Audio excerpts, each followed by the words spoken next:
you've finally been told you got cancer. How are you processing that? I went into A&E and the rest is history. We were in there then for 3 weeks. There's non-Hodgkins and Hodgkins, and I have the non-Hodgkins, which is basically T cells. If you have Hodgkins, it's attacking your B cells. How long from starting your chemo before you start to lose your hair? The only reason I didn't go into hospital that night was the pain I was in. I wouldn't be able to sit in the van or the car. I brought enough painkillers for the week, and I was gone out of them within 2-3 days. I lost my dad 25 years ago to cancer, so the whole cancer thing was a lot different then. My cancer didn't enter me lymphoid system. If it doesn't enter your lymphoid system, it can enter your bone marrow. It didn't enter my bone marrow. It just found a home directly on my spine. So how do you stand now? Are you cancer free now? Right, Friday night. No, it's not. It started off straight away.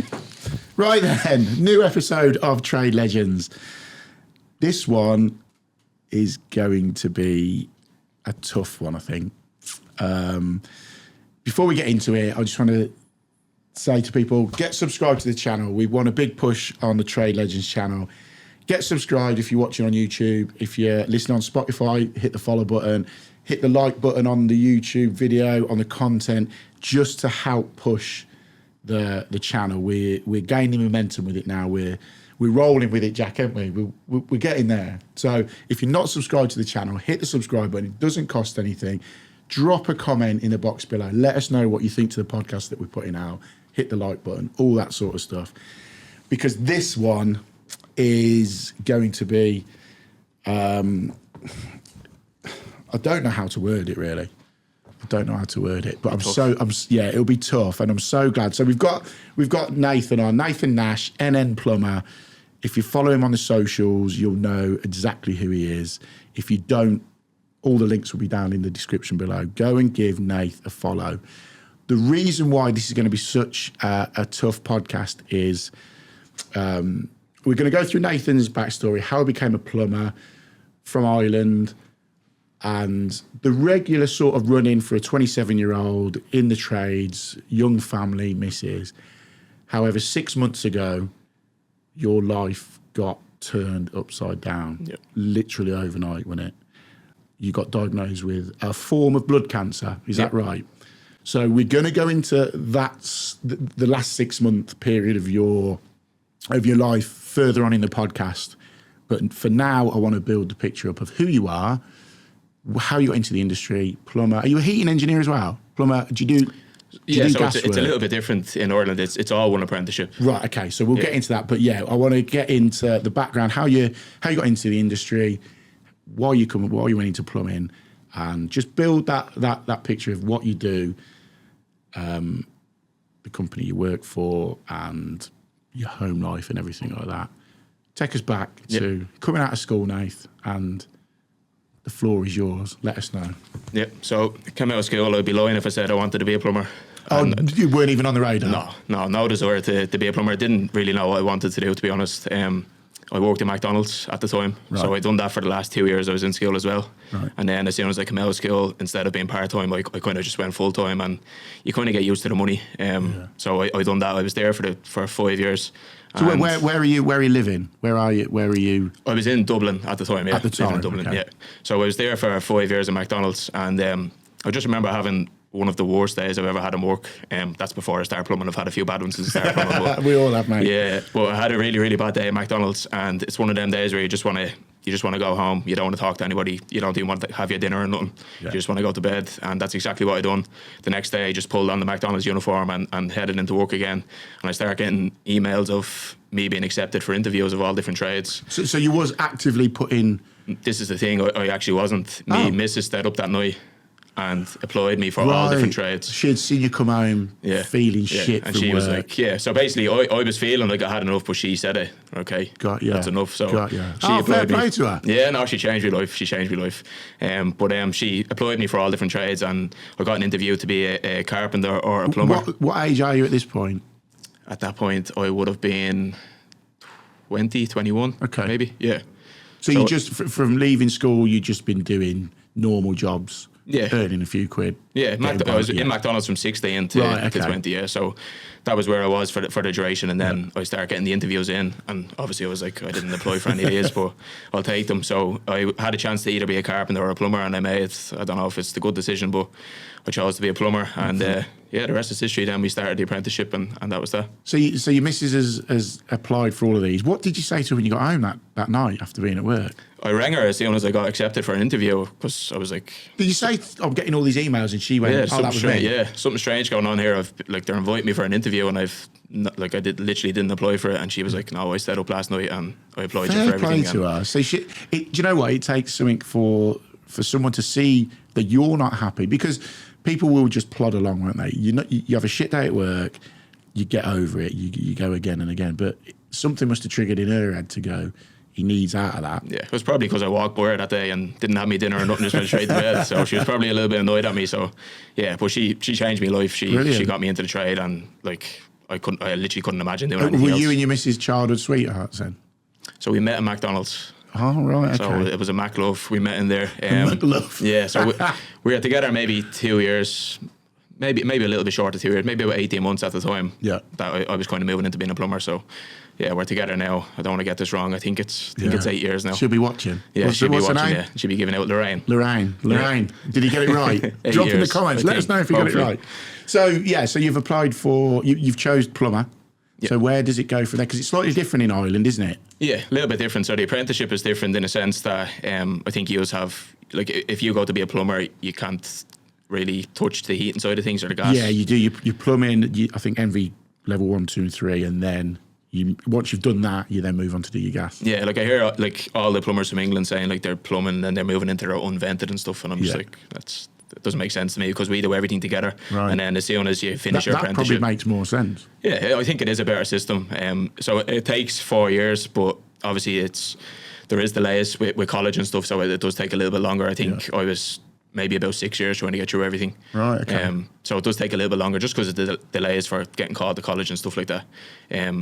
But yeah, you do your 4 years, and then you have the option then to get yourself RGI registered, which will allow you to work on gas then. Right. But you're trained up on plumbing and heating and everything in between. Right, you've got it all already. Yeah. So you've gone to, you got your apprenticeship at college. What about getting a job at this point? Was it solely an apprenticeship with no work, like working for a company, or? Yeah, so the company takes you on, and then they put you through your apprenticeship. So did you have to find that company? Yeah, so that was what the interview was for. Then to start, as soon as you go in, then they literally put you into the system, and you kind of get enrolled for college. Then you have to do a minimum of 6 months on the job first. Yeah. Then you move into 6 months of college. Right. Then you do.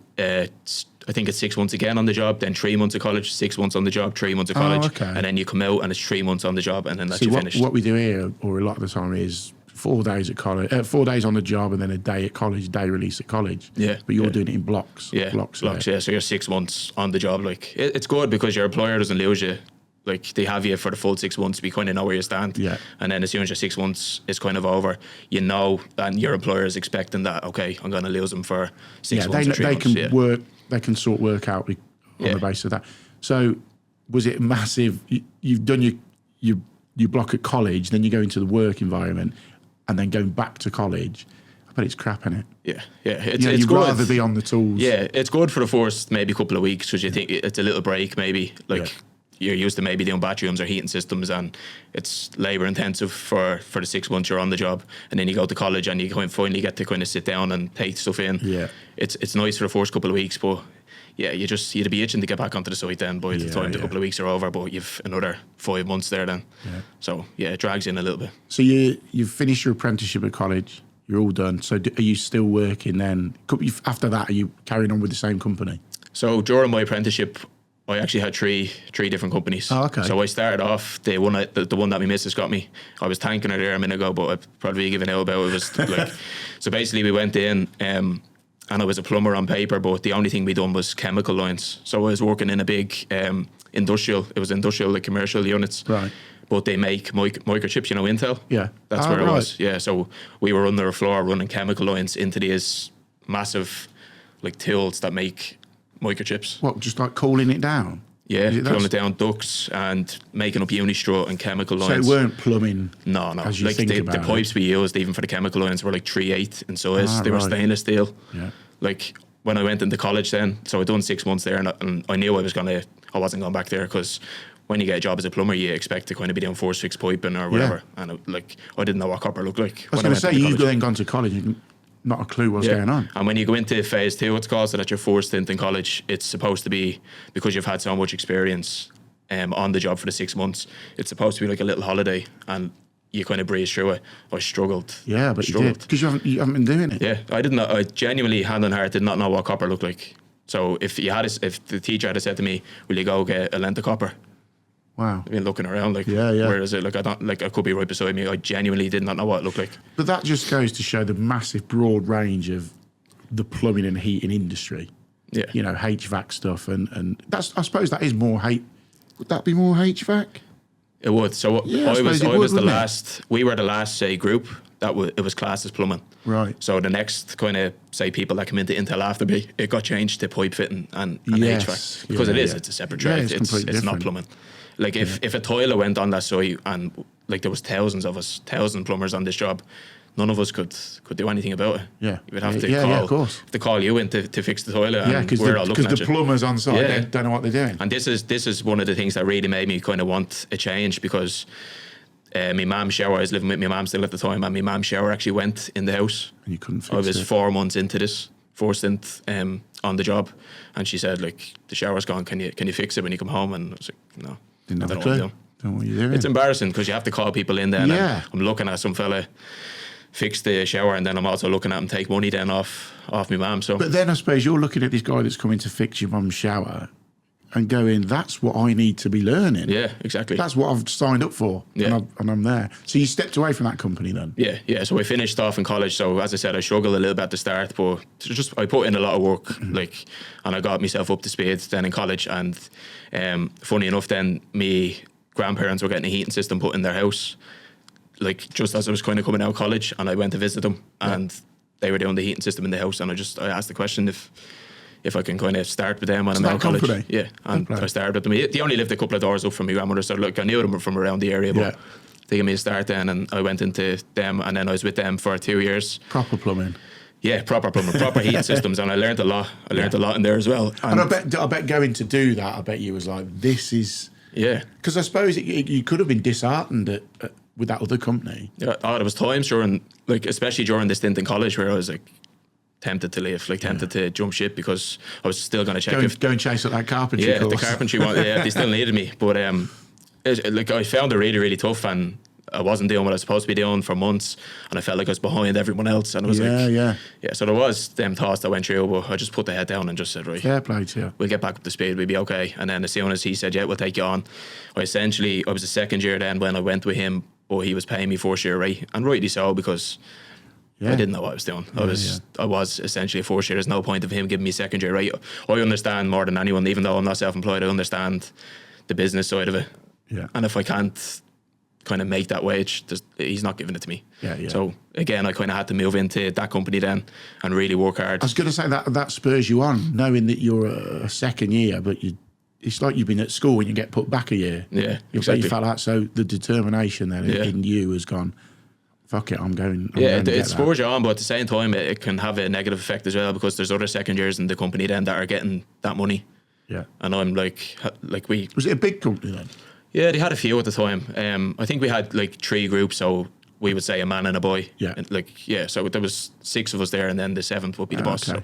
So it's not a big company, but big enough for a domestic crowd, just doing heating systems. And how long was you with them? 2 years, and that kind of ran into the COVID time. Oh, okay. So things just got a little bit kind of... It was difficult for every business owner. I wanted a new challenge anyway, so I really learned a lot on the heating side of things, and I really wanted to move into your field, the bathroom renovations, and that's kind of what I wanted to do from the start. And an opportunity came up then after me second stint in college to move into a company with that. So that's the company I'm still with now. So that's the company you're with now. So would that have been coming out the back end of COVID you got with them, or during COVID? Yeah, no, back end, yeah. I don't know. It's all a blur. Yeah, that time was a bit weird. It was October anyways when I started with them, but I don't know if we had any lockdowns after that or stuff. I can't remember, but it was definitely after the the main part of COVID. So you've been with them since then. And are they doing the same sort of work? Bathrooms. Just bathroom, no, we general plumbing. Yeah, you get the odd heating system still, like, and we moved into renewables a little bit, like, so we touched on everything, but it was the bread and butter was bathrooms. Yeah. And how many people there? We had a good few at the start as well. I think it was maybe 7 or 8 as well. Right. And it kind of filtered down throughout the years. And recently it was just me, an apprentice, and then my boss. Right, got you. And then, obviously, you're just sort of going about your business as a 20, probably at the time, so you'd have been, what, 20, how old are you now? 27? 27 now, so you've been 25, 26, 27. Yeah. Missus, kids. You've got kids, haven't you? Yeah. How old are your kids? 2 kids. I have a little boy that's 2 and a little girl that's 4. Right, but you weren't married? Not married? I got married on the 2nd of August this year. But you wasn't married back Not at that time. Clearly, wasn't married back then. So you got your little family, you got your missus, and work's going fine. You're doing what you like doing. Yeah. And then to take me to sort of 12 months ago, what sort of started to change within? Yeah. So 12 months ago, it was fairly normal still, just working away, doing the bathrooms. Went into the new year, we had like big jobs on, big commercial jobs, which is something that we didn't really, we never really done. It was bathrooms and pubs, and really enjoyed kind of getting stuck into that side of it. That ran to March, and then we started kind of moving back into the domestic side of it then start of April, and then towards the back end of April then my life kind of started to change a little bit. So you, just out of interest, are you doing social media at this time? So when I started, because your pages go back quite a bit, don't they? So it's maybe about 7 years now, maybe 6 years maybe. When I started with the domestic heating company, I made a social media, but I wasn't necessarily making videos like I do now. It was maybe just hang a radiator and take a picture and stick it up. Yeah, because social media wasn't really that much of a thing then, was it? Yeah, there was only a select few people doing it now, and everyone's doing it. It's great, like, but like it was kind of a virtual CV. Yeah, that was kind of making up more than anything. But yeah, I had socials at the time. It was only the start of this year, January, that I really started pushing it. That's what I was going to say. You know, looking at your socials from the beginning of this year, you've began to sort of start doing the social media as most people know it now. Yeah. So you're putting more content on. So you're working with the company, you're putting a little bit of content on, and then take us. Yeah, so we hit April, and as I said, the start of April, mid-April was still normal, just working away doing the bathrooms, and then the back end of April, I started developing back pain, like towards the back end of April, and at the start it was a couple of painkillers and maybe a hot water bottle in the night time, and it done the trick. But as the days went on, it really started getting worse. So obviously, are you just thinking it's back pain that tradespeople get? Yeah, especially the first couple of days. Yeah, because as tradespeople, we get it. I've had, back pain for years, and I get a lot of plumbers get knee pain because they don't look after the knees and manual work. You get them little niggles. Yeah, we're in weird and wonderful positions up in people's attics and lofts. Like it's nothing uncommon for all tradesmen, and it's not just plumbers. It's absolutely everybody.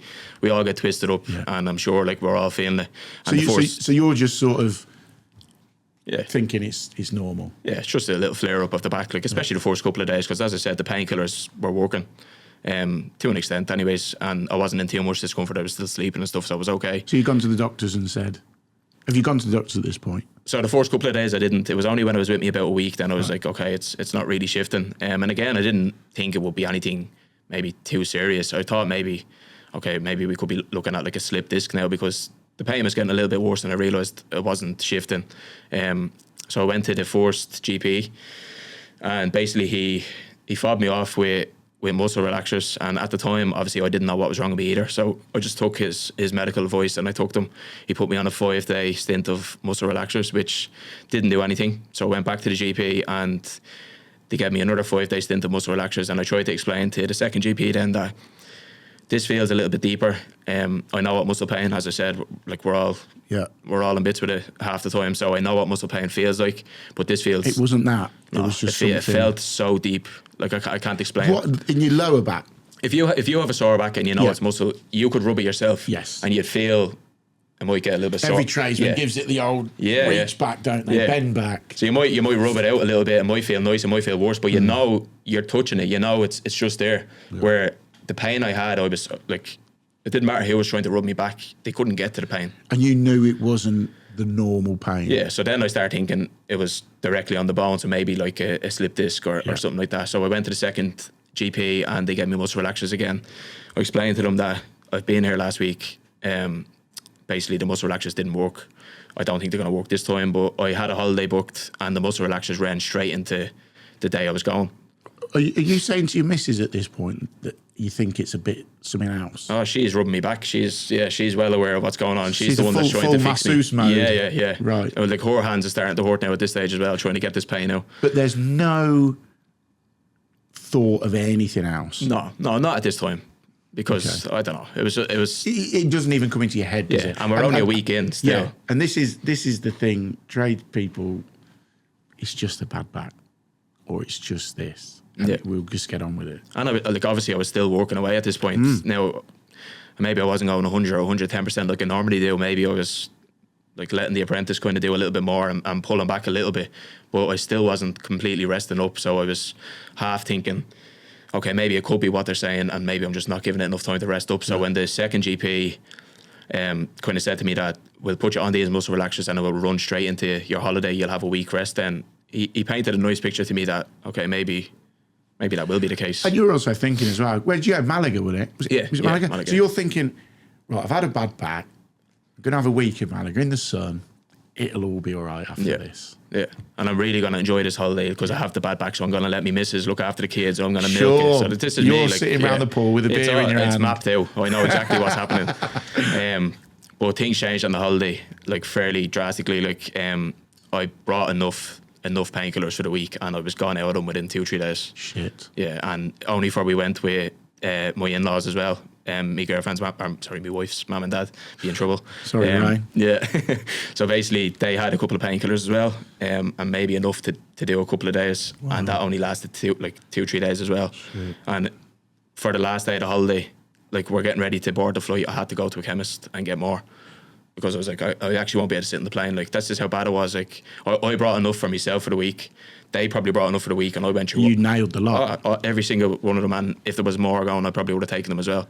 So that is excruciating pain. Isn't it? That's not just a couple of pills now and again. Yeah. So like, obviously, you leave like 4 to 6 hours between painkillers. I genuinely couldn't. That was maybe before the holiday. I was leaving that much. On holiday, it was every 2-3 hours, and if I didn't take them, I was in trouble. Like. Are you feeling anything else at it? Is it just the back pain? Just the back pain. In yourself, how much of a doctor term is that? How do you feel in yourself? so you felt all right? Other than completely normal. Yeah, still not like fatigued or nothing. No, like I was waking up during the night once or twice with pain and like maybe taking more tablets. So like I wasn't getting full night's sleep. So maybe a little bit tired, but nothing. Like I'm just trying to build a bit of a picture for people if they're feeling something like that. Do you know what I mean? Just a bit of awareness. Yeah, and it's really, really important. Like, and this is what I really wanted to push when I come on here as well. It's like, as I said, and as you said, we all feel it. We all have them pains, but just listen to your body. Like, I had a gut feeling that something was wrong. I didn't know the extent of it. Did you? Yeah, I didn't know the extent of it. Maybe a slip disc, maybe something else. But I knew something was wrong. Yeah. And I did listen to myself, and the doctors were fobbing me off on muscle relaxers, but I didn't let it rest. I didn't just give it time to see if it worked properly. Like, I was straight on them when as they kind of ran out, like, and I'm happy I did. Like, and this is what I want to encourage, like, all tradesmen is to do the same. Like, we all know when something isn't right, and it's really, really important to listen to your body. Like, no one knows their body like themselves. Exactly. So you've managed to get back from Malaga. Yeah, just about. Just about. So what happens then? So the very, very first day, I landed. So my missus works in out of hours doctors. So basically when your doctors close at 4 or 5 o'clock, they would sit in her place and you could still see the doctors. So she heard of a very, very good doctor in there that she trusted, and obviously I trust me missus' opinion. So he was taking on new clients, so he took me on. And God love him, I was the first in the seat that day then, like shaking his hand, introducing myself, telling him like I'm in trouble. Yeah. And he was the only one that listened to me. He took bloods, like before he even told me his name, my sleeve was rolled up, he was taking bloods. Yeah.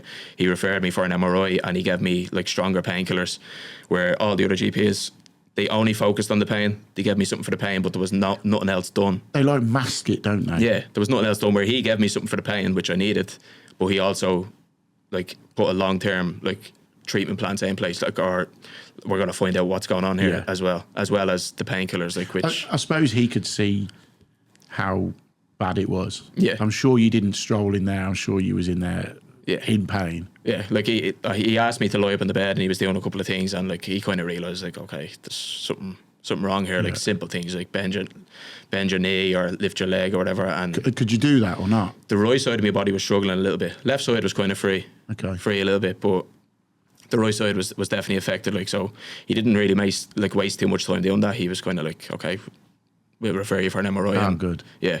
So we got the MRI then, and it showed swelling on the vertebrae, because the MRI isn't going to show exactly what's going on. It doesn't show too clear of a picture. It just showed swelling. But obviously that raised alarm bells, because it's a weird spot. Why would your vertebrae have swelling unless you got in an accident or something like that? So And you clearly hadn't been in there. no, like I suppose it was like a trauma. Yeah, exactly. Yeah, and like maybe your leg, you could bang it off something. It's very common to maybe hurt your arm or your leg or something, but your vertebrae is you'd know if you hurt it before, so there's no questions asked like, oh, maybe you banged it or maybe you done this. It's like, no, there's something going on here. So I basically got referred then for a nuclear bone scan. And he rang me and he said it was the day before install, or the day before I met you. Yeah. And so that would have. So what? Where are we now? July? Is it July? that would have been the 22nd of June, maybe. 22nd of June. I went the first day of installer. Yeah, because I remember you came up and spoke to me at installer. And quite a pivotal day for you then. Yeah. Not meeting me. What's gone That on? was the highlight of my day. Yeah, that was the highlight of my day. But no, like. So basically, he rang me the day before. I literally had the bags packed, and I was staying in my in-laws' house, because they live closer to the airport. So things were rolling for installer. I was looking forward to it. Yeah. And he rings me with the bad news, I would say, but we didn't know what the extent of the bad news was. He basically How are you feeling at this time? He's obviously giving you better drugs. Yeah, it didn't work. You were still in a lot of pain. Even at installer, you was in a lot of pain. Oh, right. Yeah. Okay. It was like really, really bad pain. But you wanted to get to installer. I was gone. Yeah. Installers. Yeah. What do you think to installer? It's brilliant. Insane, isn't it? Yeah, like I went up, so obviously there's two entrances. There's all the stalls that are downstairs and upstairs. Yeah. So I went up into the upstairs and force for some reason, and I done all the stalls around. And I said, like, that was good, but like, wasn't, what's everyone saying? And then I walked to the stairs and I looked down. Yeah, little staircase down. Yeah, I don't think I have enough time for all this now. So it just opened up. It's crazy, like, and it's going to be even bigger this year. It's an amazing show. Yeah. Even, for anyone that hasn't been, whether they're in the plumbing and heating industry or any sort of trade, because you get that many people now from different trades coming to install. Yeah. It's amazing. Oh, it's brilliant. And it's good to meet everybody as well, because we all talk online every day, like, and we laugh at each other. Yeah, the social scene around it is. It's good to put amazing. the face to people, like, so there was no way I was missing an installer. Yeah. Like, there was no way. Even if I got diagnosed on the phone then, I probably would have still went. Yeah. There was no way I was missing it. But I got the news then, obviously, with the phone call, that it could be a number of things. He obviously can't tell me what it is until we do further scans. But he basically said that it could be maybe arthritis, osteoporosis, lumbar spondylitis. But he also did say it could be bone cancer, which I know it's not, like, I don't have bone cancer, but he did say it could be a cancer which rang. And this is over the phone? Yeah, this is over the phone. This was at 7 o'clock in the evening as well, so I don't even think he was still working. I think he read his emails maybe, and he was like, I need to give him a ring kind of now. Like, so yeah, that's where we were then. But I went to installer, and then the day I came back from installer, then I went into A&E, and the rest is history. We were in there then for 3 weeks. It was tough in there for the 3 weeks. So basically, as I said, there was a number of things that he said that it could be, and he wanted to refer me for a nuclear bone scan, which was supposed to highlight which one it was. The nuclear bone scan just showed swelling as well. It didn't. Is that like an MRI then? So as we go into this part of what's gone on, I'm going to ask a lot of questions as someone that I lost my dad 25 years ago to cancer. So the whole cancer thing was a lot different then. Yeah. So what I want to do, because it's such a pivotal thing, I'm going to ask questions along the way. Yeah. Because I don't know. As you would have done, you would have been blind going into it. Oh yeah, absolutely. I had no idea. Yeah. And no one in my family has dealt with anything that, like, we had no family history of cancer in the family either. So literally blind is an understatement to what I was going into. I hadn't a clue. Yeah. And especially at the first week or so, because we didn't necessarily know it was cancer then. It could be anything. But we start the nuclear bone scan. It's a strange scan. It's huge, like maybe like as thick as this table. 2 cameras, one underneath you, one on the top, and it just floats around you. Right. So it's a little bit different to an MRI and CT, but they're all similar. Like, but this one is very claustrophobic because it comes right down. Right. Okay. They advise you to close your eyes, and I was thinking that's fine. I'm alright. Like I've had MRIs before. Like I've a bad shoulder and stuff, so I'll be fine. And I opened my eyes during it, and I was like, shit. Yeah. So I closed them. I never want one of them scans again. That's the only one that kind of bothered me. But really, it showed nothing. On the scan, it just showed what the MRI showed, which is a little bit of swelling. So we moved on to kind of knocking things down and trying to find out what it was. So we moved into different tests for arthritis and stuff. Nothing was shown on blood, so I was getting blood taken every day. Nothing was shown on bloods. What's the sort of the time span now then? Are you so you're back from installer? We'll go on that as a gauge. So you've done that next scan within a couple of days. Within a couple of days, I think it was 4 days after I got admitted, and we went down. So so. We're nearly a week in now, and we've ruled out a couple of things with that scan because it would have highlighted a bone infection, which was another thing that they thought it could be. So we've knocked that one down, and then they start doing other things for arthritis and lumbar spondylitis, osteoporosis, and within the week, then the first week, they were happy enough to rule all of them out. Right. And then. So how are you feeling at this point? Are you scared, worried? Yeah. I'd be lying if I said I wasn't. Especially when they knock them down, because it like you would obviously like none of them are nice, but you would prefer any of them over what I got dealt with. So as soon as they kind of said, okay, we're happy enough to say it's none of them, I was kind of like, okay, like where are we now? Sure. They come up then and they said that they wanted to take me down for an ultrasound for testicular cancer, which I found strange at the time because obviously I had no problems down there. It was just back pain. So I asked like what it was about, and they said that it was basically the next stepping stone. And I suppose they want to rule it out, don't they? Yeah. So I was thinking like it is a little bit strange. Like, so I'm a weirdo. I just want to ask questions. So I want to know where we are. People deal with it different. I deal with it by like head on, like what is going on. So I sat him down and I was like, what is going on? And he said, look, we're happy enough to rule out everything. We're looking for cancers now. We're looking for malignancies. And it was kind of as blunt as that.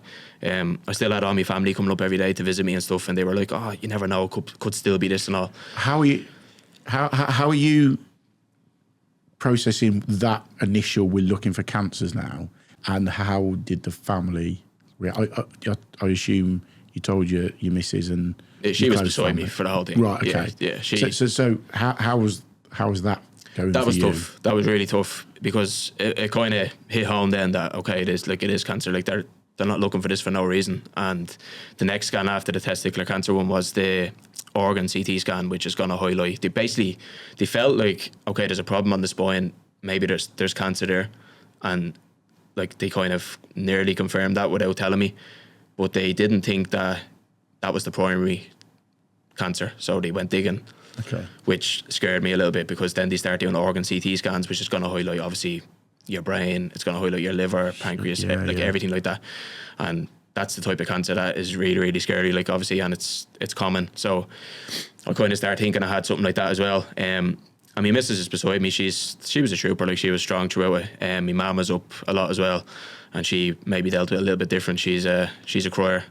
So your mum, you're a baby, aren't you? I'll always be a baby, like, and that's the reality of it. It's like I said to you so before we started this as well. Like if one of my kids went through this, I would have dealt with it so much worse. Yeah. So she's in that position. Yeah. One of her kids is going through it. I'm at 27. It's protection mode. Yeah. Isn't it? Yeah. I'm 27. I'm not a little boy. I'm the big plumber standing beside her, but I'm still... You're still that little baby. Exactly. So that's obviously why she dealt with it as bad as she did. And if anyone came around to kind of give us a little update on what was going on or what's next, she took absolutely nothing in, like nothing.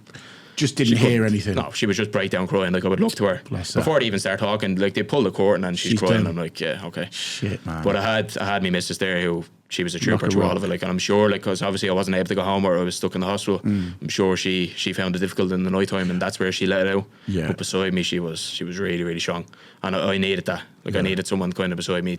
And obviously your kids, they're 2 and 4. They don't know anything, do they? Oblivious and still that way. Like So basically, when I got diagnosed with cancer, you get all these different type of booklets and stuff, and one of them is talking to kids about cancer, which is going to help you break it down and kind of tell you how to tell them, basically.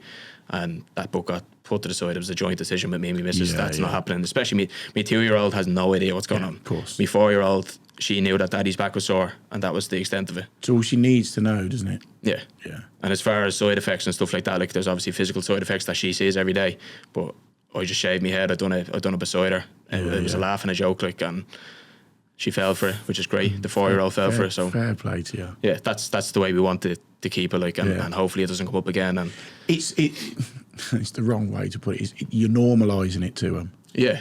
Because you're protecting them by making it as normal as it can be. Yeah, and that's all we can do, because they were my sense of normality as well. Because everybody was worried about me at this stage and stuff, and we all kind of knew the direction it was headed, where they were coming in, and it was like, is your back still sore? Yeah. And then it was like, that's the end of the conversation. Straight on to like playing with them or doing whatever, like, and they were my escape. Like, that was my sense of normality, and it still is. Like, they're like, obviously I'm in a much better condition now, like, so I'm able to get down and play with them now, and it's like everything's forgotten about. Even the back pain is nearly forgotten about now, which is great, and it's exactly the way I want to keep it, like, with the kids. Yeah, fair play to you.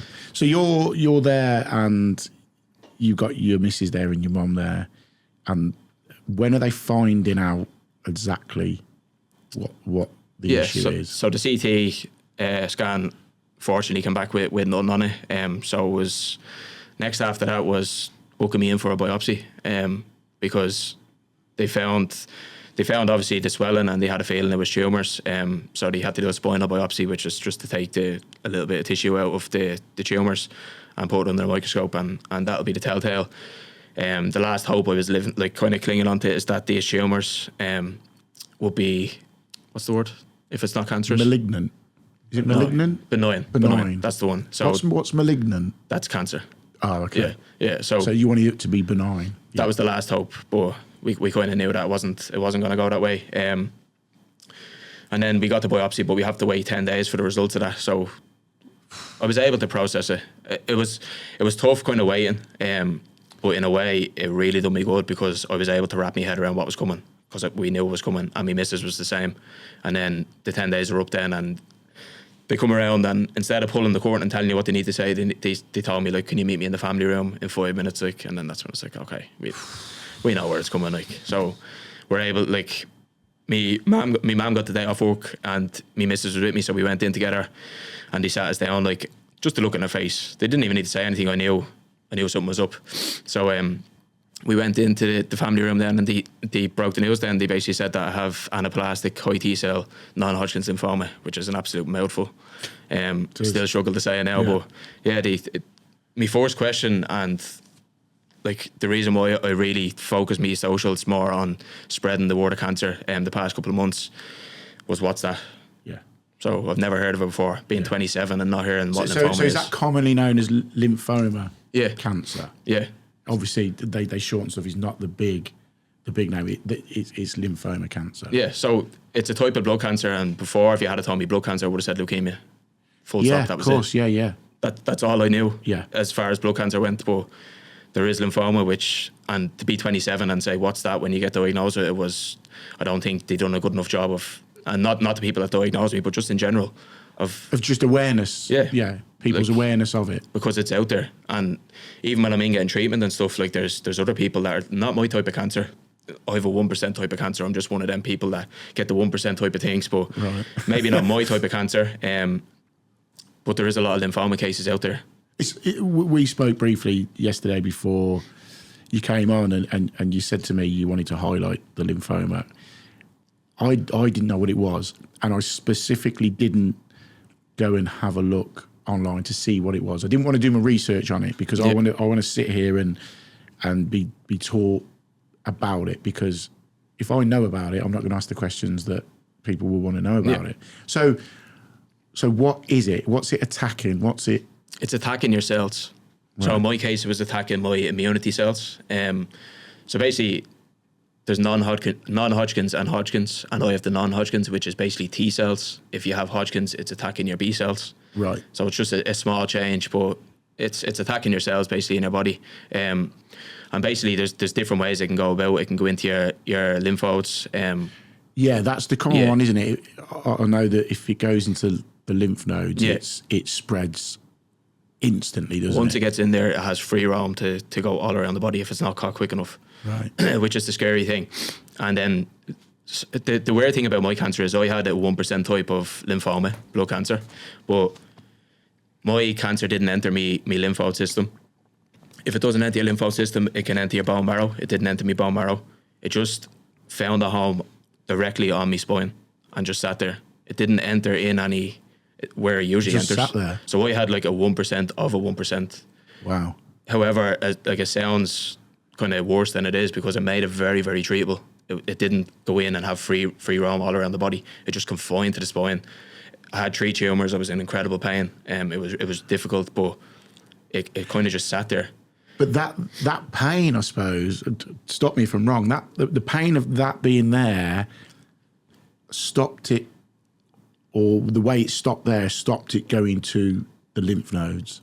Yes. So that stopped it from going everywhere. The fact that it just sat there and it caused incredible pain made me do something about it. If I hadn't caught it in time, basically if it confines to your spine, it can be dangerous because it goes up to your brain then. But the fact that it grew and it formed 3 tumours on my spine was good because it caused incredible pain and I was able to go and we caught it early. And what are the doctors saying about it at this point? Is it something they've seen a lot of? They say, so there's basically 3 main hospitals in Ireland that deal with oncology like cancer. And they say that there's 1 case of my cancer a year between the 3 hospitals. So I'm that unlucky one person, I don't know. I'd say unlucky maybe, person that I'm that case across the 3 hospitals now today. So, but that's just my type of cancer. But as I said, there is a lot of lymphoma in the hospitals, and the numbers are rising. Are you wasting time? I think that some of you probably are, and I have a solution for you. Nobody wants to do any type of admin. Now, I have a solution for you, and it is called Tradesify. It's a fully automated job scheduling, invoicing, and quoting all in one place. Now, that software is going to save you 12 hours a week, and all by using a simple software solution. Now, you can try it for 2 weeks, absolutely free, no cards needed, and you'll even get support in person from Tradesify themselves. Now, when you're done, you can always come back to me and thank me, but just enjoy the extra 12 hours that you're going to gain from just using the software. So you've finally been given the results of what's wrong with you. Yeah. You've finally been told you've got cancer. How are you processing that? Strangely good. As I said, I had 2 weeks before to wrap my head around, and so did me missus. My mum absolutely broke down. That was the end then. And the first question was, what's that? They told me what it was. My second question was the kids. Do they need to be tested? Where does it leave them? With my type of cancer, it can form in clusters, but very, very rarely. Right. Less than 1%. It can form in clusters. So it's kind of like if the kids are sick or whatever and you're going to a GP, say, mention it. It might be worth mentioning, but nothing to worry about. So that was fine. Then I was able to say, what's next? And my new consultant, so I got handed off to the cancer team, he came up with my type of cancer, which is so rare, but he had booklets this size of just my type of cancer. Okay. And it made me feel like this isn't something they haven't seen before. I'm okay. I'll be okay. Gives you, I suppose that gives you a bit of hope that... Yeah. So basically they said that there's a 60 to 70% chance that everything will be okay at the end of it. So there's a 60 to 70% chance it's going to be okay. That we'll go through treatment and it works. So 70%, say, let's round it off to 70% of my cancer go through the treatment and they're okay for plus 5 years after. Yeah.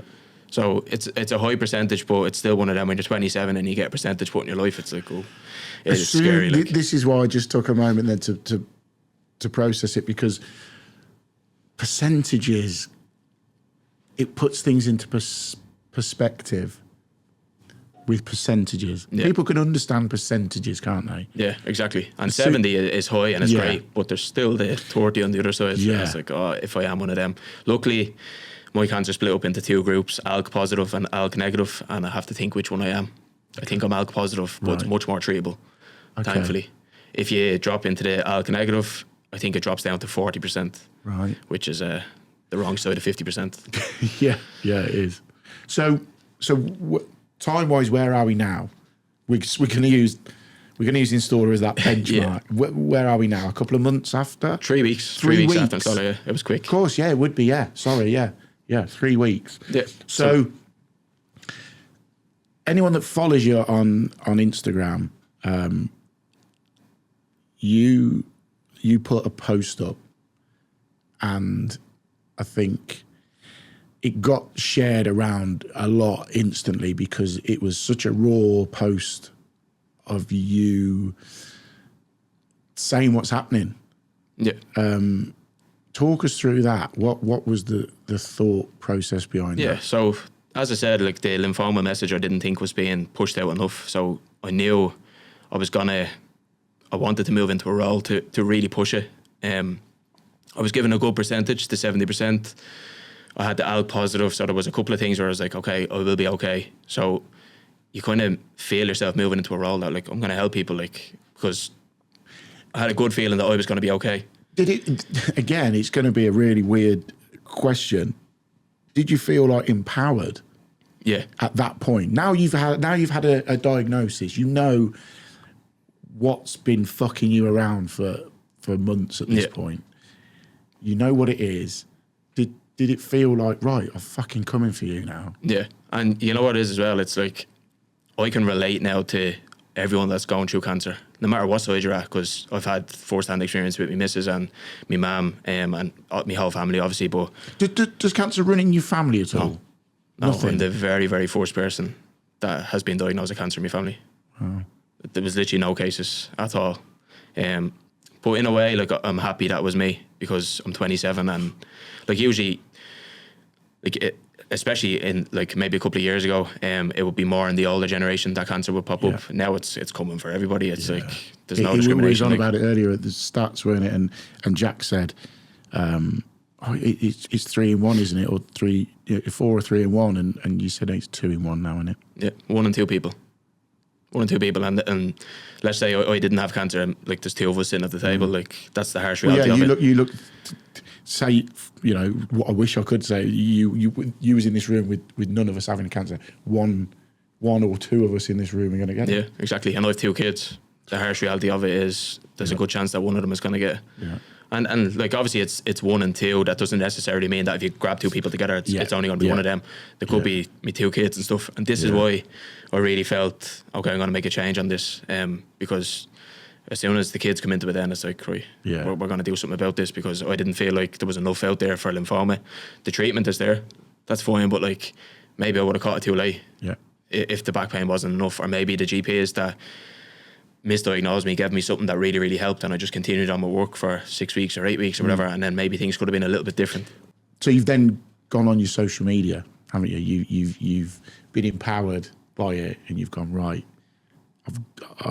Was that the first thing? I'm trying to think how to word this. By going on social media, was that like a release for you? Yeah. Can you put, just timestamp this, Jack? Can you find Nathan's original post on? It's on your Instagram, isn't it? Yeah, well, Instagram and TikTok. But, you do TikTok as well. It's on Instagram and TikTok. But can you pull that up and just, if you're watching on YouTube, and obviously if you're listening to it on audio, you'll be able to hear it. Jack will put in that initial post. Do you know what? I'm gonna watch it just so that I can sort of relate to it as we're talking about it. Yep. So I'm going to find it. It's this one, isn't it? Yeah. Right. What's up, everyone? I said I'd jump on and give us a quick little update on where we are at the minute. Basically, I have been diagnosed with anaplastic high T-cell non-Hodgkins lymphoma, which is a very, very, very, very rare type of blood cancer. It was tough to take, obviously. I have two young kids at home, and it was tough to take. I didn't know where I was, where I was going to stand, like, something I've never heard of before. Didn't know anything about it, but I've had positive chats with me new consultant, and we're hoping we're going to come out the other side of it. There's a 60 to 70% chance that everything will be okay. We'll come out the other side of it, and so I'm hoping that we're going to be okay. And I'm confident I'm going to fight with everything I have to come out the other side of it. And as I said, it was tough to take, to know I'm going to be at work for at least the next 6 months, and obviously I have chemotherapy starting hopefully in the next 2 weeks, and then I'll have a bout of chemotherapy every month for the next 6 months, and hopefully that'll do the job. We might need more, depending on how the body's reacting to it and stuff, but only time will tell on that. But that's where we are with it at the minute. As I said, it was tough. Like, it's tough to take the news. I was with my partner at the time. She's been strong and helped me so much. And like, honestly, just couldn't ask for a better person by my side. And we'll get through it with the 2 kids and stuff. And there's no better woman to support me. And we're gonna get through it. We'll be okay. And it's been tough for her to take it, with the thought of the 2 kids as well, obviously, and the extended family, like the close family and extended family around me. I'd love nothing more to just go back to having a normal life, just being a plumber, being a father, being a son, being a grandson, being a brother, being an uncle, being a nephew. Like, just go back to normality, the way it was maybe at the start of this year when there was no back pain and no diagnosis. But I realise I've had a day to wrap my head around it now. I realise we are where we are, and we can't change anything, and all we can do is fight with what we have and hope we come out the other side of it, and we can get back to being all the things I just said, and to creating content and just doing everything we love again, and just being with my kids again as a happy, healthy father. It's the main goal. So I just wanted to jump on and just keep everyone posted. There was a lot of people I've met at Installer that I've grew very close with over the past couple of years, and I just wanted to kind of keep you posted, let you know what's going on. And yeah, we'll come out the other side of it. We'll be all good. And I'll see you soon.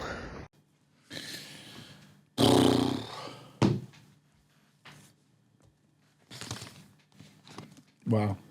Have you seen that since doing it?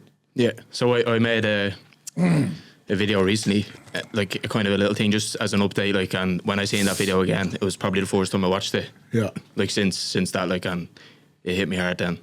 It didn't really affect me like throughout because I didn't go back on it, like. Yeah. But when I watched it back for the first time, then I was like, it hit me like the very first time I made it. Do you know what it is? It's how raw it is, how you are putting it out there, and there's a bit in it that just got me. You went, we'll go back to normal, we'll go back to making content.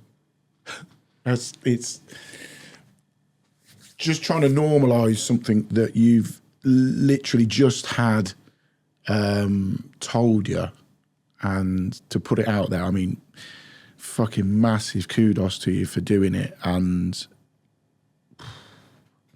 yeah, it's like obviously it's massively hard hitting, yeah. and it needs to be, because just to I don't know. Yeah. Like my kids and my family, like obviously, like they knew the crack what was going on, but like we all are so close on Instagram and TikTok and stuff. Like I see them more than I see like most of my family, like posting videos every day and stuff. I met up with a lot of people in Installer, like, and I told them about the back pain and stuff, and that like we were going to, I didn't go into the extent of it, as I said. Installer kind of knew it was going in the wrong direction. So there was people texting me kind of asking for updates. It was easier to make a video, and I felt like I owed it to people. Like there is a couple of people that watch the content as well.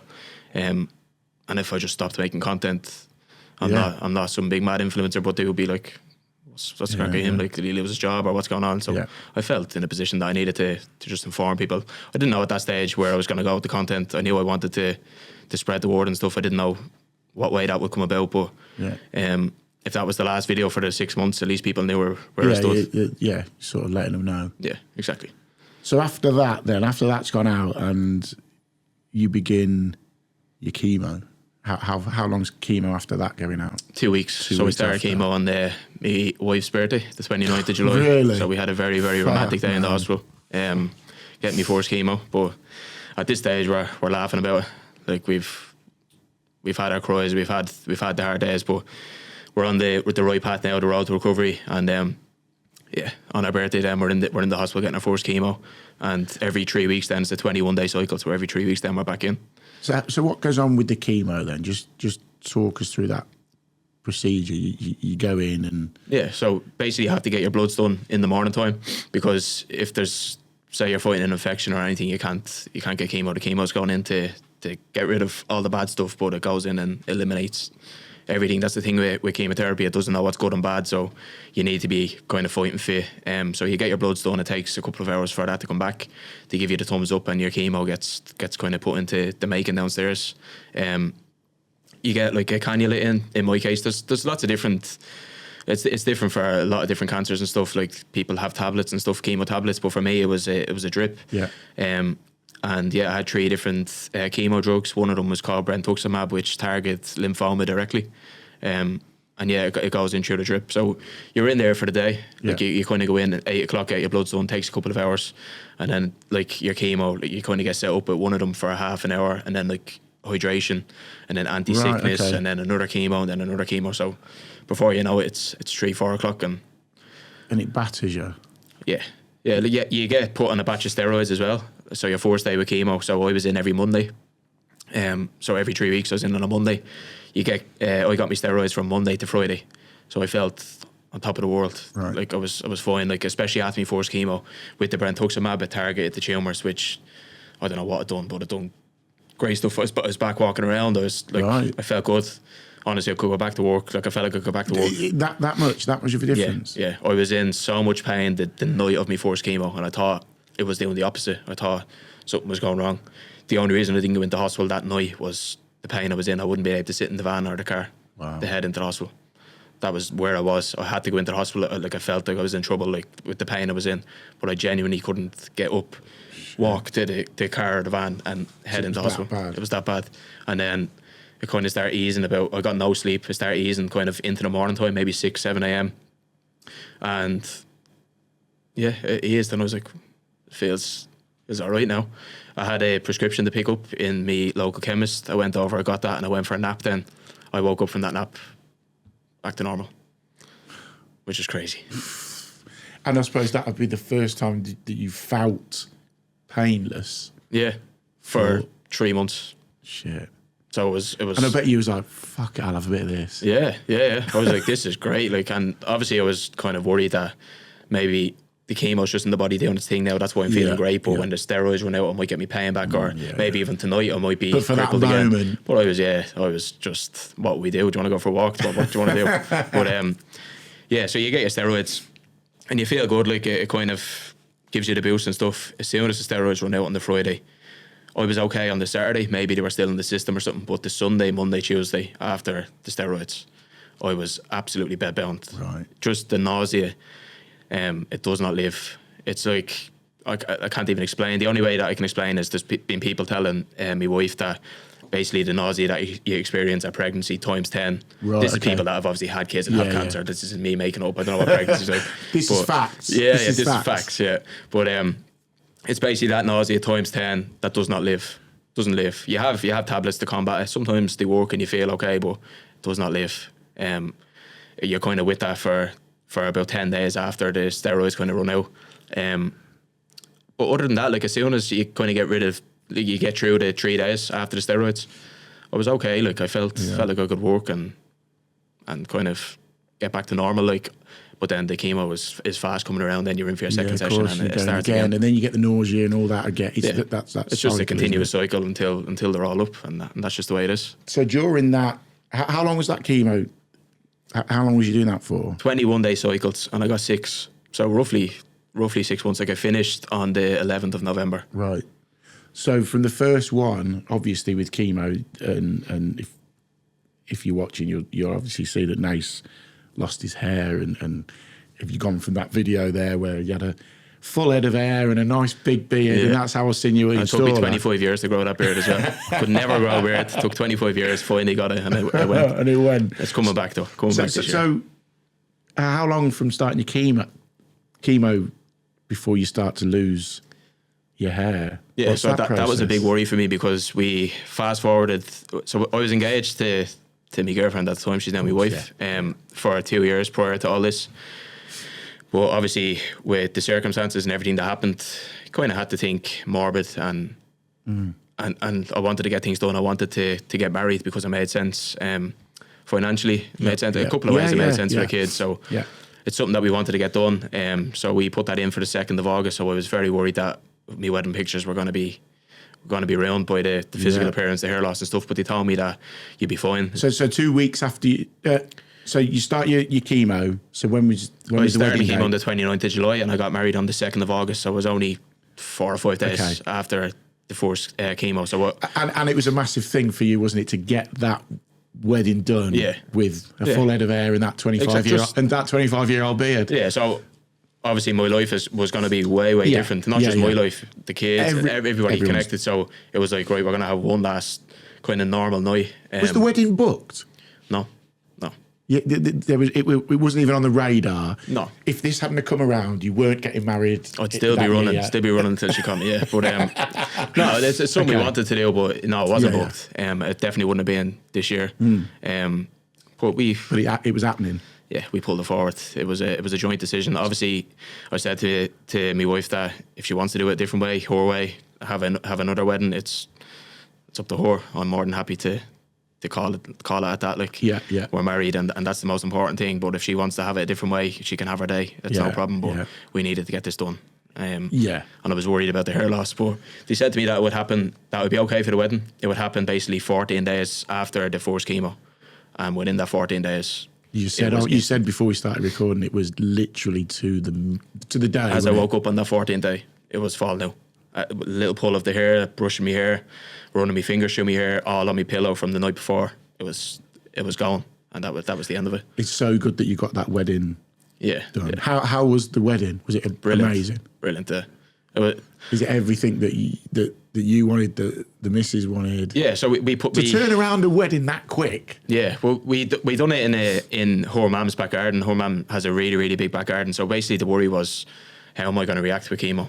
I didn't know how it was going to be. So if I need to nip off, I can go missing, and everyone else, like there was 60 people there, like, right, got you. And there's enough space for the people, like, and we had a nice little setup for the kids. We got a bouncy castle. It was like one big party. It wasn't necessarily a wedding. It was the weirdest wedding you'll ever go to, but like it was just perfect, because basically, obviously, if you get married and you're going to a wedding, you have to kind of invite everybody. But this was just the people that we wanted there. It was a really special day, like, and brilliant day. I wish everyone could do weddings like that. It was brilliant, honestly.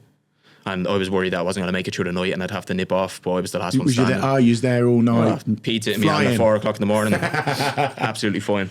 Brilliant. So you've had your amazing wedding, and then, like you said, 2 weeks to the day.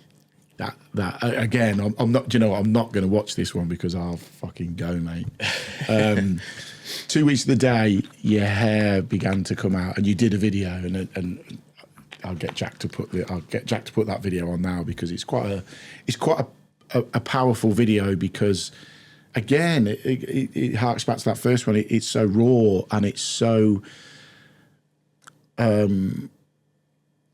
it's what people know is going to happen. You knew it was going to happen. That's why you had the wedding, and 2 weeks to the day, you begin to lose your hair. So Jack will put that in now. So that video is quite a pivotal moment then, because it's the moment when I suppose it's the moment where it becomes visible to people. And visible to yourself as well, because as I said, you have a couple of bad days, but you feel great then. But there was no escaping the physical, like go to the toilet and turn around to wash your hands, and you're looking in the mirror, you look sick. Yeah. So it's no longer like I feel bad, I feel good. It's now you actually look ill, and I still do to this day. Like and I didn't think it would have really an effect on me. Like it's different for women, obviously. Like I couldn't imagine like women having like their hair is everything. So, and there's no hiding it, like, because you don't see many bald women, so it's not as if you can kind of put them off, where there is a lot of bald men. I'm talking to one now, like, it's it's fine, but like we can hide it. Like we can stick a hat on and that's grand, but if you see a woman that's bald, you kind of know that it's something going on. So I didn't think it would affect me. I was like, I'll stick on a hat, be fine. I was a little bit upset about losing the beard, because as I said, it took a lot of work. Some graphic on it. Yeah, exactly. Mate. 25 years of it, but it did. It affected me a little bit more than I thought it would. Yeah, and I suppose it's the kids can see it then, can't they? Like you said that your daughter sat with you. We made a joke about it. We shaved it off. I just said it was annoying me. Daddy's hair was annoying me, and the last thing I wanted was her to come in the room and jump up on the pillow beside me and be like, "What's this?" And so I was like, I had to go that day. Pillowcase had to be thrown out, but it's little things like that you've done on this journey. Journey's the wrong word, isn't it? You're happy with journey? Yeah, it's been a journey. Okay, so it's things like that, and the way that you've approached it with putting the content out there for people and doing that with the kids, normalising what is not a normal thing that's going on. Just try and make it normal. That was try and make it normal for the kids. Try not let them be affected too much. Obviously they were affected because I was in hospital for 3 weeks. They were kind of bouncing between their house and say my in-laws' house and stuff. So it wasn't normal, but for a 2 and a 4-year-old, we kept it as normal as possible. Like they were happy with sleepovers, and that was what we told them. You're having a sleepover again. I was like, oh, grand. We're staying there for a week. Oh yes. So it's good that they're oblivious to it. Yeah. And at this point, when you're losing your hair, how's your missus doing at this point? Is she? She found it tough. No, she's now your wife. How's the wife? The wife, yeah. I got it wrong once, you got it wrong once. She found it tough as well. Yeah. Because obviously you're looking at, and as I said, you start looking sick then, so it's a big shock. And I said before as well, if I was looking at her going through it, it'd be moments like that would really affect you, like. And she found it tough, like, and she still does now, like. But it's temporary stuff, and we know that the hair loss coming out is good, because it means it's in there and it's fighting everything. Yeah. It's not nice to look at, but you just have to stay positive. It's a means to an end, isn't it? Yeah, exactly. So you're in the thick of the chemo now. Yeah. What did you say? It was 21 sessions.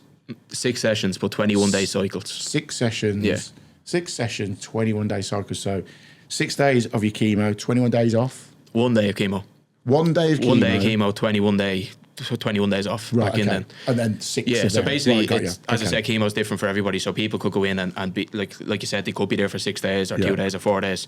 But I had a couple of things going in my favour, believe it or not, being 27, and I had kind of youth on my side. They were able to give me a very, very high dose of chemo. Right. So just come in on the 1 day, get it over with, and rest up. And that's why it was spaced out 3 weeks apart, because chemo can have like detrimental effects on your heart and your lungs. Like you have to sign a piece of paper before it goes in to say that the reality of it is you're going to suffer with your heart or your lungs. And me being 27 and hopefully having a lot of life ahead of me. You've got a fighting chance, yeah. Yeah, it's definitely going to affect me in my life. So you've done your stint in chemo. So when did you say that finished? That finished on the 11th of November, so 2 weeks ago. So 2 weeks ago. Yeah. So are they keeping you up to date during it? Are you being monitored personally at this point by doctors and? Yeah, so you go in for bloods then every week. So you have your chemotherapy, and then you have your bloods every week just to check and make sure levels are good. I was what's called neutropenic, which means my white blood cells kept dropping. So they would bring me in on the Wednesday after chemo and basically set me up on injections that I can take at home. Right. That would go on for 5 days, and then bring me back in after the 5 days just to make sure that it's going good. And then if they feel like they need to bring me in between, they'll bring me in. But if not, then see it for the next chemo, basically. So you finished your chemo 2 weeks ago. Yeah. What's happened from from there, then what happens at the end of that chemo? So we have to move into radiation now. So that's hopefully chemo finished now. And they want to move into radiation now. So chemo is getting rid of the cancer cells, but there's still tumours remaining on my spine. The radiation is what's going to... Still three? There's 3 tumours on my spine now. So have they reduced or... I'm not sure.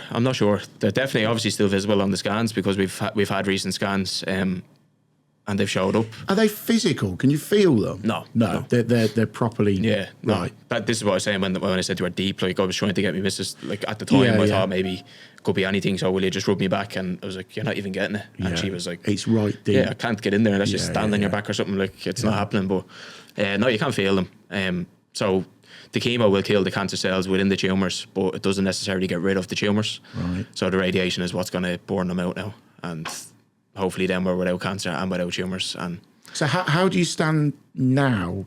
Are you cancer free now? Yeah. So basically, you have a midway. You get your PET scan when you get diagnosed with cancer, which is going to highlight where the cancer is and put your treatment plan in place. Then you get a midway PET scan, which is hopefully going to show that the treatment is working. I got very different news off that scan. I got told that basically I'm in complete metabolic remission, which means there was no active cancer in my body whatsoever. Right. So what that scan was to kind of just make sure we're moving in the right direction. And I got basically the all clear from that scan. So you've got nothing? Nothing. Apart from the 3 tumours? The 3 tumours are still there, so the radiation is hopefully going to get rid of them as well. Wow. So I have my end of treatment PET scan as well on Monday coming, which will hopefully show the same. So we are Thursday at the minute. Yeah. So the 2nd of December on Monday, I have my end of treatment PET scan, which is usually the one that will hopefully show that you're in complete metabolic remission. But you've already ticked that box. Yeah. There's still and there always will be a fear that it's coming back, or that it could come back. But the benefit I have going into this scan is we tick that box, and then I had 3 further chemos after that for prevention. Yeah. So the chances of something happening and showing up in this scan is slim because 3 killed the cancer and then 3 was for preventative. So if anything was forming again, surely the 3 would have. Yeah. So fingers crossed for the scan. So you're cancer free. Yeah. Fucking hell, man. So why? And I genuinely didn't know that because I didn't want to know. I didn't want to know too much about it before we done the podcast because I want it to be this. Yeah. Mate, fucking yes, get in. So we got good news. As I said, there's always going to be that fear, but it's trying to live with it now and just trying to be happy that it's gone and kind of move on and hopefully get back to some sort of normality now in the new year. So next week, is it next week? No, when do you start the radiotherapy? The 9th of December. 9th. Yeah, so Monday week. So that is then going in now to get rid of the tumours. Yeah, That's so right. we'll have 15 sessions of that every single day. So basically we'll start, well, I say every day because we were hoping to pull it a little bit towards the start of December so that we finish before Christmas, but it's fallen a little bit after Christmas now. But I start on the 9th and we have it for that full week. Yeah. Basically a session every day, and we'll go into the next week, have a session every day. That'll bring us up to 10. We're going to have 2 on the 23rd, 1 on Christmas Eve, and then hopefully the last 2 on the 27th of December, and then hopefully head into the new year with everything done and looking up. Fucking hell. Been eventful year. What a journey. But we're through it now. Mate, yeah, you are. And I don't really know where to go with that now because just processing the fact that you're now, after hearing that and seeing everything and the journey along with it, to hear now that you're cancer free is, I genuinely didn't know, and I'm fucking massively buzzing for the fact that you are, and that you're now going to go in and smash the radiation and get rid of the issues with what's going on in your back, to get rid of the tumours. That must be a massive. It's clearly a relief, but how does that make you feel now? Now that you know you're cancer free, is it like you're looking to rebuild? Yeah. It's very, very hard for me to answer that because usually, obviously, especially when I got diagnosed with cancer, that was what I was looking for. I was looking to hear them words that I'm cancer free. And when I got diagnosed with cancer, I knew I had a big fight ahead of me, so I kind of put on a shield and had tunnel vision, and I was just trying to get through everything that I was faced with, me and my family. So that was where we were with it. But when I got the news that I was cancer free, I was happy. Don't get me wrong. I was like, obviously, as I said, that's what I wanted to hear, and I heard it.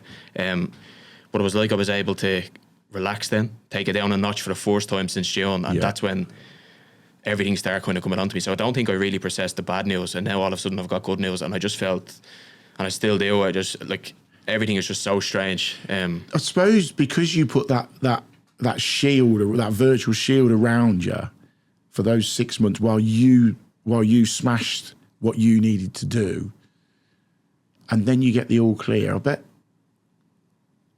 that was quite hard for you then to sort of process the next stage of what you do now. Yeah, and it's been like that since June, what we do now, because it's been nothing but news that we weren't expecting. So yeah, it was difficult, and I don't want to come across that I'm like ungrateful and stuff, because I know there's people out there that have much worse diagnosis and prognosis than me, and they're probably not going to hear the same news as me. So I want to just reiterate that, like, I'm so happy with the news, but it's just, I don't know, unless you're in my position, and even me being in my position, you just don't know. I don't know how I'm feeling. And people deal with so many massive things within their lives differently. We said off camera that when my old man passed away from cancer, when I was when I was 27, which is what you are now. And it took me 10 years before I grieved with that. At the time when my dad passed away, I looked after my sister and had a lot going on, and this, that, and the other. And I almost felt guilty that I never grieved initially. Obviously, you had your initial moments, but I just got on with it, and I got on with stuff. And 10 years later, we said off camera, 10 years later, it was like 10 years is a pivotal time. 5, 6, 7 years, you have an anniversary of something happening. But that that pivotal moment of 10 years is when the grieving hit me. That's how I dealt with it. There's nothing wrong with that. And and the way you dealt with what you had to deal with for 6 months, people think you should be a certain way. Yeah. And you weren't. You was getting through that, weren't you? The best way that you knew how at the time. Exactly. And like, as you said, it was the 10-year mark that kind of brought it all on you. Yeah. And strangely enough for me, it was the good news that brought it on me as well. That's crazy, isn't it? But it brought a lot of good news as well. I was so happy, but so sad, and like a lot of why me's and anger, and just every feeling you could imagine hit me. Like, I suppose you had just thrown them feelings to the back of your mind because you had a job to do. Yeah, and they weren't coming in. Yeah, they were getting blocked out, and they were finally allowed. But then when they started coming in, yeah, this is it then. But they came in the exact time that I got good news, and then I was left feeling like kind of annoyed at myself in some way. Like, why am I not feeling like so happy? Why am I not jumping up and down and stuff? But it's part of the process, I suppose, and it's something we need to work on and just get through. So you've got from now till Christmas, or just slightly after Christmas for the next phase. What comes after that? So basically, I get put in a survivors group, which is something I didn't think I'd be in at 27. Fucking hell. I thought maybe I'd be on a football team or something like that. But yeah, I get put in a survivors group, and they monitor you for 5 years. Right. That bit is still unknown to me a little bit, but all I know is it'll be kind of 6 month scans, like the big cancer scans every 6 months, and maybe bloods every couple of months just to keep an eye on it. But other than that, in terms of medication, like obviously I'm still on medication now for the chemo and radiation and stuff like that, so I don't really know kind of where we stand. I have a meeting on the 5th of December, which will hopefully clear a lot of that up, and I'll have a clearer picture moving into the new year of what lies ahead. But yeah, I just need to make friends in my new group now.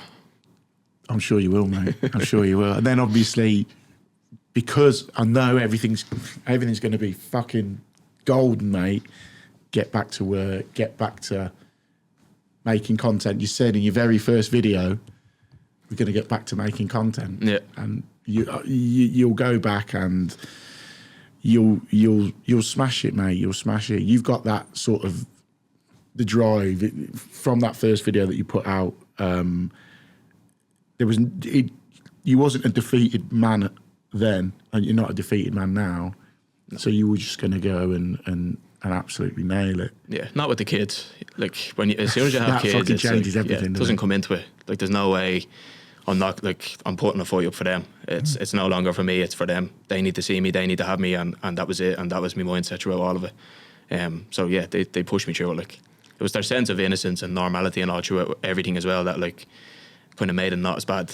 We were able to kind of get through it. It was a lot of good days because of them. Still like I was able to bring my daughter to school a lot this year because she started school in September. If I was working doing bathrooms and stuff like that, there's no way I'm like, so I'm trying to think of positives. Yeah. Really enjoying kind of being at home with the kids and stuff. I'll be back giving out now in January, February on the plumbing sites, but I've been enjoying it at home. I bet you have, mate. Yeah. You've needed a bit of rest. Yeah, yeah, clearly, yeah. So like moving forward, are you gonna set your own company up? Is that the goal? Because a lot of we have people that come on here and people that make social media content in all the trades. 90% of them, 95% of people have their own companies. And you work for a company, and the same with Liam when he came on, Liam the plumber, he works for a company, and we've had chippies and electricians that work for companies. But it seems to be a lot of people that put content out there have their own businesses. Is that something that, even before all this happened, was that something that you wanted to do? No, not really. Like, never say never. You don't know what the future holds. But I would love, and it's always been a passion of mine to help apprentices and stuff. I would love to move into the teaching side of things. That's a long-term goal, and it's a little bit less on the body as well, with everything that I've been through this year. So it kind of makes a little bit more sense even now this year. It's something that I would love to do. What, lecture at college and that sort of stuff? Yeah. Just get in there and help the lads with their practical exams and theory and. Yeah, I used to love the theory when I was sitting there absorbing it and learning it. I feel like I could go in and kind of make it a little bit, I don't know if you can make plumbing fun, but I'll give it a bash. And it's something I'd love to move into, yeah. Fair play to you, because a lot of people do. They want to go in have their own company. But for you to go, I want to teach, I want to guide people, I want to show people what it's all about. I'm sure, mate, in 12 months' time, when we have you back on here, you'll be going, right, I'm now a lecturer at college and this sort of stuff. Hopefully. Yeah, it's something you don't hear a lot of, that sort of path, but I think maybe a lot more people should think about that if they're... I know Pete, PB, who used to host on here, he does a lot around the colleges, him and Rob Lawton, they go around the colleges a lot, and it's just giving something back. You know, we can put content out and we can put Instagram out and YouTube out and all that, but actually getting into them colleges and talking to the kids and that are coming into it is a good thing. So yeah, that'd be interesting to see if you do that. Yeah. When you do that. When. So I'm going to wrap it up a little bit now. What do you want to say? Do you want to highlight anything, Nath? Because I know you touched on the lymphoma stuff, and that's a massive thing for you, isn't it? Because people aren't aware of that, and that's something that you really wanted to sort of push. Yeah, and hopefully people kind of learned a little bit about it from this one, but just for people to do their own research on it as well, because it's out there. And as I said, I'm not the only case in the plumbing community as well that has unfortunately had it. So it's out there, and I really want people to kind of push and raise awareness on it. I'd love to do stuff in the future if we could like kind of set up something to raise money, especially with the platforms that we have. So it's something I'm definitely going to push. And just with we're all construction workers, we're all big manly men, and we're the providers and this, that and the other, but just to listen to our body. Yeah. If you've got a little niggle in your back or your knee. I don't want to get people worried now if they have a sore leg. But you know. Tomorrow Monday, no one's going to be at work. Yeah, they're all exactly. Going to be going, Nath said, might be this. Exactly. Well, like, as I said, you have a gut feeling, you'll know if something is wrong, and just to listen and to not let, like, I was lucky enough in my case to catch things early, and we got a good outcome from it, obviously. So I just want to encourage other people to do the same. Yeah. And just a big thank you to everyone in the plumbing community as well that followed along and reached out, because as well as my family and my friends and stuff, I kind of had another little family. Like, I was able to go on my phone, and the amount of well wishes and support I've received from everybody is just unbelievable. Like, so just a big thank you to everybody. The plumbing community and the trade industry on Instagram and the social media platforms that are out there is brilliant. You get the odd knobhead. Don't get me wrong, you get that in everything. But as a whole, the family that we have on the socials is brilliant. It's brilliant. I've made friends for life, honestly, like through the socials, and like I've even met people in Ireland that I didn't know existed before, and then they comment on my video and it's like, oh, you're from Ireland as well, and we've met up and stuff. It's like, honestly, there's so many people doing it, and it's just great. Like, I can't wait for installer now, and hopefully I'm a healthy man out to installer and back to myself, and we can all have a pint and catch up and celebrate properly. Mate, it's been amazing having you on and hearing about life before 6 months ago, and then obviously what you've been through in the last 6 months. You're an inspiration to a lot of people, and all your social media handles will be put down. I'll get Jack to put them down in the links below for people to go and have a look at the content that you've put out. Your content in general, but also around what happened in them 6 months, because for you to share that for people to see is a massive kudos to you for laying it out there bare and doing it. But I'm so glad that you're now cancer free. Yep. And you're going to smash your radiation next month. Hopefully. No, you will, mate. You will. And yeah, just have an amazing Christmas. I don't know when this is going out. This will be a couple of weeks. 2.5 weeks. So we'll be mid-December, won't we? This will be before Christmas. Yeah, you'll be. I'll watch it when I'm in, get me radiation. Yeah, there you go. You can watch it back, mate. Perfect But yeah, time. so now when you're watching it, you are mid-radiation. Yeah. But mate, it's been an absolute pleasure having you on. Thank you. Inspiration. Pleasure's all mine, lads. Thanks very much for inviting me on. Mate, always. The door is always open. In 12 months' time, I want you back in here telling us how you're teaching, doing this and all that. But have an amazing Christmas, mate. And, just thanks for coming on. It's been a tough one, You too, man. but Thank it's been brilliant. We got there. We got there. Man. We done it. Cheers, man. Cheers, Nate. Cool. What time are we on? That was about an hour 25. Oh, okay. Good. That was about an hour 25. That was good. Can I take these off now? Yes, mate. Yeah. It sounds different now. Oh, yeah. Back in the real world now. That was very tough, but very good. That wasn't the normal podcast. No, it weren't. But it was necessary. It was fucking brilliant. I really enjoyed. Don't take that the wrong. I really enjoyed listening to the story, and I liked the fact that I could go in blind to it and ask the questions that I think people will be interested in. Yeah, it makes it better for people as well, because they're blind to listen to it as well. And But mate, I genuinely didn't know that you had been ticked off cancer free, so that's fucking amazing. And I bet your missus is buzzing, isn't she? yeah. She just wants the last little bit now to be finished, and we can. It's so much. I didn't want to say it on there, but it's such a shame you can't get it done before Christmas Day, isn't it? That was the plan originally until the MRIs last week. We were finishing on the 21st of December, and I would have bawled my eyes out on Christmas morning watching the kids open the presents. You still can, mate. You still, yeah.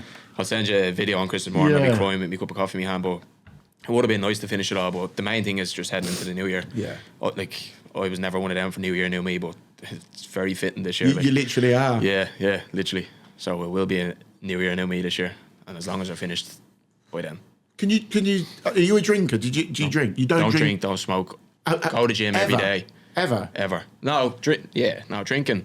When I was 16 to. Okay, but you don't not drink. You didn't drink before all of this. No, I would have maybe a few drinks at my Christmas party, but I wouldn't you wouldn't see me drunk around. Right. Okay. I would drink once or twice a year, maybe. Right. Okay. So it was a thing. Yeah. Will you have a drink this year, or have you not drink on the head completely now? I haven't drank. Obviously, I didn't want that anyway. You can't drink, can you?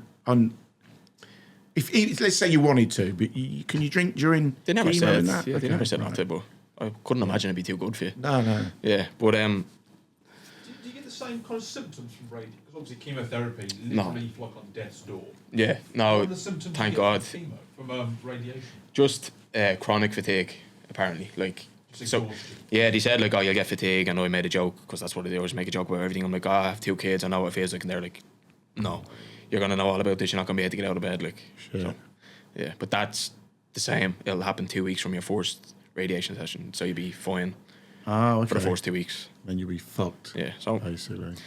as long as I'm alright for Christmas, I'll peel myself out of bed Yeah, Christmas yeah, and yeah. I'll be okay. Like, but that's what I mean. I probably won't be celebrating too much over the Christmas. Yeah. Won't have any drinks around, but Yeah. cup of tea.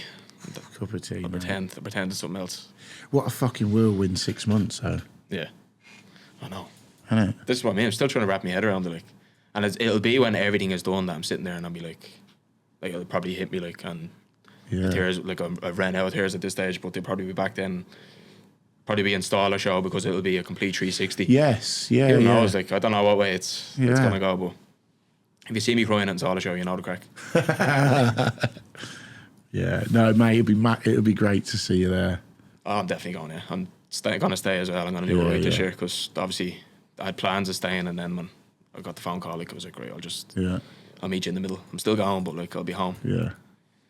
Fair play, mate. Fair play. Tough, mate. Yeah. Tough. Got me. That video got me. I was like, shit. But it's good that people are doing that, isn't it? It's good that people are laying themselves bare and putting themselves out there to go, I'm struggling with this, or, you know, I'm going through this, or, you know, and like when we had Chris and James on the other week, Chris fucking went, and then Chris went, James went, I looked at Lee sat up, Lee's fucking, Sitting like that, like. yeah, and I'm like, fucking hell. Yeah. So, yeah, we're all big enough and ugly enough to Struggle out loud. struggle out. Yeah, struggle out loud. There's your t-shirt and there's your t-shirt and your brand deal. Struggle out Struggle out loud.